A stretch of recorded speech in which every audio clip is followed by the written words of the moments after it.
വിവിധ ജില്ലകളിലായി 10-ലധികം പേരെ വിവാഹം ചെയ്ത് കബളിപ്പിച്ച യുവതി അറസ്റ്റിൽ. എറണാകുളം കാഞ്ഞിരമറ്റം സ്വദേശിയായ രേഷ്മയാണ് അറസ്റ്റിലായത്. തിരുവനന്തപുരം ആര്യനാട് പഞ്ചായത്ത് അംഗത്തെ വിവാഹം കഴിക്കാനായി പുതിയ തട്ടിപ്പിന് എത്തിയപ്പോഴായിരുന്നു കുടുങ്ങിയത്.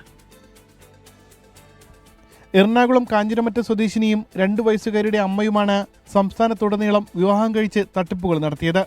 ഇതിനോടകം 10-ലധികം പേരെ വിവാഹം കഴിച്ച് കബളിപ്പിച്ച് പണവുമായി കടന്നു കളഞ്ഞു. ഓൺലൈനിൽ കണ്ട പഞ്ചായത്ത് അംഗത്തിന്റെ വിവാഹാലോചനയിൽ നിന്നാണ് പുതിയ തട്ടിപ്പിന് കളമൊരുക്കിയത്. വിവാഹ പരസ്യം കണ്ട് പെൺകുട്ടിയുടെ അമ്മയാണെന്ന് പറഞ്ഞ് ശബ്ദം മാറ്റി ആദ്യം രേഷ്മ ഫോണിൽ വരനെ ബന്ധപ്പെട്ടു. പിന്നീട് മകളുമായി സംസാരിക്കാനായി ഫോൺ നൽകുന്നതായി പറഞ്ഞ് യഥാർത്ഥ ശബ്ദത്തിൽ രേഷ്മ തന്നെ സംസാരിച്ച് ബന്ധം സ്ഥാപിച്ചു.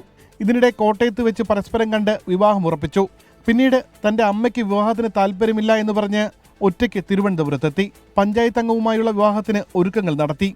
ചില അസ്വാഭാവികതകൾ തോന്നിയതിനാൽ രേഷ്മ ബ്യൂട്ടി പാർലറിൽ കയറിയപ്പോൾ വരന്റെ ബന്ധുക്കൾ രേഷ്മയുടെ ബാഗ് പരിശോധിച്ചു. അപ്പോഴാണ് മുൻ വിവാഹങ്ങളെക്കുറിച്ചും മകളുള്ള വിവരവും മനസ്സിലാക്കുന്നത്. തുടർന്ന് ആര്യനാട് പോലീസ് നടത്തിയ പ്രാഥമിക അന്വേഷണത്തിലാണ് വിവാഹ തട്ടിപ്പിന്റെ വ്യാപ്തി പുറത്താകുന്നത്. വിവാഹ തട്ടിപ്പിനുള്ള ചീറ്റിങ്ങിനുള്ള കേസൊക്കെ എടുത്തിട്ടുള്ളത്.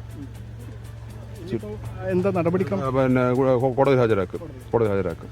അടുത്ത മാസം തിരുവനന്തപുരത്ത് മറ്റൊരു വിവാഹം നടത്താൻ ഒരുക്കങ്ങൾ പൂർത്തിയാക്കി. അതിന്റെ എൻഗേജ്മെന്റ് ചടങ്ങും കഴിഞ്ഞിരുന്നു. 24 തിരുവനന്തപുരം.